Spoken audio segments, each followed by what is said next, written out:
Everyone, good afternoon. এখন বাজে ঠিক 12টা। তো আজকে হচ্ছে শুভ নীল ষষ্ঠী, সবাইকে জানি প্রীতি ও শুভেচ্ছা।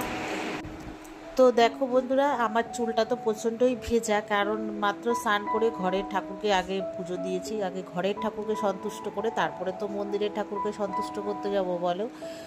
তো মেয়ে মেয়ে গেছিলো পড়তে, ওই জন্য একটু দেরি হয়ে গেল। যেহেতু আজকে সানডে, তো মেয়ের তো পড়া থাকে, তোমরা এর আগেও দেখেছো। তো মেয়ে গেছিলো পড়তে, তো মেয়ে আসার পরে বললাম যে আমিও রেডি হয়ে বসেছিলাম, মেয়ে আসলেই আর কি বেরোবো। তো মেয়েকে বললাম একটু ছাদের থেকে জামা কাপড় রয়েছে, একটা ওর গেঞ্জিটা আর কিছুটা তুলেছে, আর গার্ডার ফার্ডারগুলো রয়েছে, একটু নিয়ে। তো নিয়ে আসলো। তারপরে দেখো না, আমি আজকে শ্যাম্পু করতে গেছিলাম, আর জানো তো আমার কানের দুলটা না খুলে পড়েই গেছিলো। আমি না দেখিনি পড়ে গেছে, তো হঠাৎ আবার কি করতে নিচের দিকে তাকিয়েছি, দেখলাম কানের দুলটা পড়ে গেছে। তো যদি আজকে জলের স্রোতে বেরিয়ে যেত কি না হতো। আমার বিয়ের পরে জানো তো একটা কানের আমার পিসি দিয়েছিল, তো স্নান করতে করতে কানের দুলটা পড়ে গেছে, সেই ধরতে ধরতে পুরো ড্রেন দিয়ে চলেই গেল। তারপরে রাত্রেবেলায় হাজবেন্ড পরের দিন সকালে দুবেলা খুঁজলো, দুবার করে, কিছুতেই পেলো না। আমার পিসি কি সুন্দর কানেরটা দিয়েছিল জানো না তো। তো যাই হোক, তারপরে দেখো মেয়ে যখন ছাদ থেকে জামা কাপড়গুলো আনার পর আমি সব ভাঁজ করে আর কি ওই ঘরে রেখে আসবো ওয়ার্ডরোবে। আর মেয়েকে বললাম তাড়াতাড়ি চল। আর এখন বাজে ঠিক ওই 12টা মতো আর কি। তো আমি বলেছি তাড়াতাড়ি জল ঢালবো। আর আমি না একদম উপোস করে থাকতে পারি না, বিশেষ করে এই আমার প্রচণ্ড গ্যাস হয়ে যায় জানো না তো, আর প্রচণ্ড শরীর অসুস্থ হয়ে পড়ে। তো সেই জন্য তাড়াহুড়ো করছিলাম, আর শাড়িটা বার করে রেখেছিলাম মার বাড়িতে এসে আর কি পরবো সেই জন্য। তো মার বাড়িতে দেখো চলে এসেছে। আর বাইরে তো আজকে রোদ উঠেছে, কিন্তু না আজকে রোদটা অতটা গরম লাগছে না। আজকে ওয়েদারটা মোটামুটি ঠিকঠাক। প্রতিদিনের যে ওয়েদারটা থাকে তোমরা তো দেখতেই পাও, ভীষণ তাপ। আজকে ভগবানের এটাই নীলা যে আজকে হচ্ছে রোদের তাপটা অতটা গায়ে লাগছে না। তো যাই হোক, দেখো মার বাড়িতে এসে আমি সব মা রেডি করে রেখেছিল, গঙ্গার জল ওগুলো সব মেশালাম, ঠাকুরের মাথায় আর কি ঢালবো। তো তারপরে এসে আমি রেডি হয়ে গেলাম, শাড়িটা পরলাম। শাড়িটা আমি পরতাম না, আমাকে দেখবে সচরাচর আমি শাড়িটা খুব একটা পরি না, অ্যাকচুয়ালি পরতে পারি না সেই জন্য। তো মা বললো পুজোর দিনে কেন পরবি না, তো তাই জন্য শাড়িটা বাড়ি থেকে নিয়ে এসেছিলাম। তো এসে এই যে দেখো পরে সব কিছু জোগাড় করে হাতে করে নিয়ে চলে এসেছি মন্দিরে। তো আমাদের ঘরের থেকে 2 মিনিট 2-3টে বাড়ির পরই আমাদের এই মন্দির। তো এখানেও দুর্গাপুজো হয় বিশাল বড় করে। তো বিশাল বড় মাঠ, আর একটা সাইডে দেখো এরকম মন্দির। এখানে না 3টে ঠাকুর আছে, কালী, শিব আর বড় ঠাকুর। তো লাইনে এসে দাঁড়িয়েছি, মাকে বললাম যখন আমি ওই বাড়ি থেকে আসলাম আমার বাড়ি থেকে, তখন দেখলাম ফাঁকা। এখন এসে দেখি প্রচণ্ডই ভিড়। তো এসে ওই যে কাকির সাথে দেখা, ও গল্প টল্প করছিল দাঁড়িয়ে। তারপরে বেশি লাইন অবশ্য ছিল না। তারপরে কিছুক্ষণ পরেই আর কি আমরা ভেতরে ঢুকে গেছি মন্দিরে। তারপরে এই যে ওরা যে পুজোটা করছে ওদের শেষ হলে এবার আমরা ঢুকবো আর কি। আর এখানে জানো তো ব্রাহ্মণ বসে থাকে, দেখছি কয় বছর ধরে, শিবরাত্রি বলো, নীল পুজোর সময় বলো, দেখছি ব্রাহ্মণ এখানে বসে থাকে। ওই মন্ত্র পরে আর কি অঞ্জলিটাও দেওয়া হয়ে যায়। তো ওখানে একটা করে লোক 5জন করে ঢুকছে। তো তারপরে পুজো হয়ে গেলে সব পরিষ্কার করে আবার দিচ্ছে আর কি। আগের বার জানো পুরো জলে পুরো মন্দির ভেসে গেছিলো, সেইগুলোকে পাড়িয়ে পাড়িয়ে আমাদেরকে যেতে হয়েছে। তো এবছর ভালোই সিস্টেম করেছে। তো এবার দেখো আমাদের লাইন চলে এসছে। তো প্রথমে এবার আমি আগে দিয়ে নিয়েছি, ক্যামেরাটা তো একাই আমি ধরতে পারছি না। তো প্রথমে আমি দিয়েছি, তারপরে মা দিয়েছে, তারপরে লাস্টে আবার এই যে দেখলে না ক্যামেরাটা অন করে শিবের মাথায় জল ঢালছিলাম, তখন একটু লাস্টে তোমাদের সঙ্গে শেয়ার করব বলে তাই করেছিলাম। তারপরে বাইরের মন্দিরে আমাদের এখানে একটা বট গাছ আছে, বট গাছ, ঠিক আছে, ওখানে প্রদীপ জ্বালালাম, মোমবাতি জ্বালালাম আর কি, মোমবাতি ধূপকাঠি জ্বালিয়ে নমস্কার করলাম, ঘন্টা বাজিয়ে নমস্কার করে ঠাকুর মশাইকে দক্ষিণা দিয়ে নিয়ে চলে এসেছি বাড়িতে।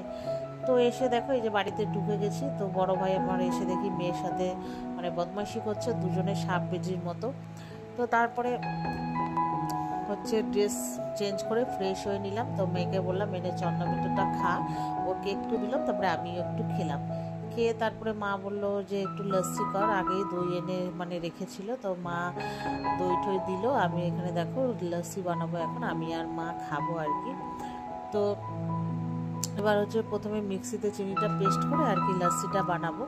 তো মাকে বললাম, মা তুমি বলেছিল কি বেলের শরবত করবে, তারপরে আবার বললো যে না, বেলের শরবত করলে অনেকটাই সময় লাগবে না, সেজন্য বলে আগে লস্যিটা কার, পরে নয় বেলের শরবতটা করবো।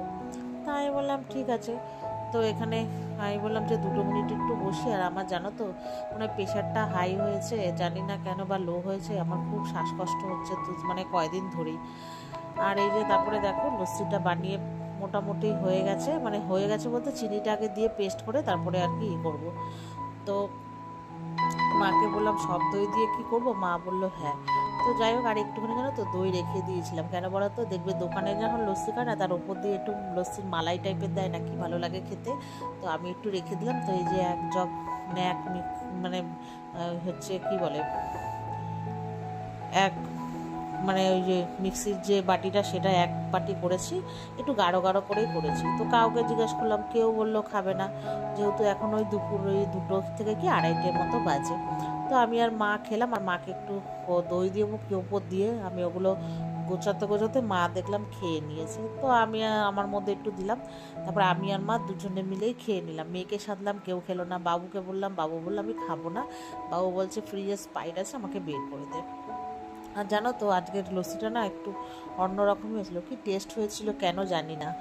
তো যাই হোক লস্যি টস্যি খেয়ে আমি হচ্ছে এবার যাব ওই ঘরে। তো এমন এক ঘুম দিয়েছি, ঠিক আছে, 3টে থেকে হচ্ছে তোমার 7টা পর্যন্ত ঘুমিয়েছি। তো ওই যে লস্যি খেয়ে ঘুম দিয়েছি, তাই এখন উঠলাম। তো মা ডাকতে ডাকতে উঠেছি।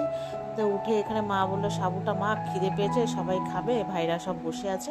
তো এই যে মাকে বললাম তুমি নারকেল কুড়িয়ে দাও, তা আমি সাবুটা মাখি। তো ওই সাবুটাও মেখেছিলাম গুড় দিয়ে, দই, তারপরে হচ্ছে দুধ, সব কিছু দিয়ে। তো খুব টেস্ট হয়েছিল। আর একটু খেলাম তরমুজ। এখন বাজে ওই 7:30টার মতো। তো খাওয়া দাওয়ার পরে তারপরে এখন ওই 9:30 বাজে। তো এখন একটু শশা কেটে নিলাম। তা আমি আর মা দুজনে একটু শশা আর একটু আপেল খেলাম। আর ওই কাকিমাটাকে একটু দিলাম, উনি তো বৈষ্ণব, উনি আবার সবার বাড়ি সব কিছু খায় না, যেহেতু ফল কাটার বটিতে খেয়ে মানে কেটেছি। তো কাকিমাকে বললাম তুমি একটু খাও, তো খাবে না বলেছিল, আমি বললাম না একটু খাও, আর প্রসাদ এটা। তো খেলো। তো তারপরে ওই কাকিমা চলে যাওয়ার পর মা বললো যে রাত্রেবেলা কি খাবে, যে একটু পনির রান্না কর। তো মা আলু কেটে দিয়েছে আর পনির কাটছিল কিছুটা, তারপরে হচ্ছে আমি কিছুটা কেটে এবার পনির আলু ভেজে দেখো আদা, কাঁচা লঙ্কা, টমেটো দিয়ে, লঙ্কা গুঁড়ো, হলুদ, জিরে গুঁড়ো দিয়ে কষিয়ে এবার এই মানে পনিরটা আর কি দেবো। তার আগে তো ভেজে নিয়েছিলাম। তো কষিয়ে ঠুষিয়ে আর কি জল দেব। আর হচ্ছে তারপরে নামানোর সময় গরম মশলা দেব। আর মা যদি ঘি দেয় তো দেবে, নাহলে গরম মশলা দিয়ে নামিয়ে দেবো। আর রাতে হচ্ছে ভাই, তারপর হচ্ছে বাবু, মা মানে মা বলছি, বর, মেয়ে সবাই খাবে। আর আমি রাতে হচ্ছে একটু লস্যি করব, আবার আমি আর মা খাবো, ব্যাস, তারপরে খেয়ে বাড়ি চলে যাব। এটাই আর কি আপাতত প্ল্যানে করা হয়েছে। তো এই যে দেখো মাকে বললাম যে তুমি নাড়ো, আমি তো মোবাইল ধরে আছি আর এক হাতে হচ্ছে না। তো মাকে বললাম তুমি নেড়ে জলটা পরিমাণ মতো দাও, আমি দিচ্ছি, কতটা জল তুমি দেবে দাও। তারপরে আমি জল তুলে দিলাম, মা হচ্ছে দেখো দিল। তাও জানো তো জলটা শুকিয়েই গেছে। তো চলো বন্ধুরা, আর ভিডিওটা এই পর্যন্তই। আবার নতুন কোনো ভিডিওর সাথে তোমাদের দেখা হবে। Bye, good night, Sweety.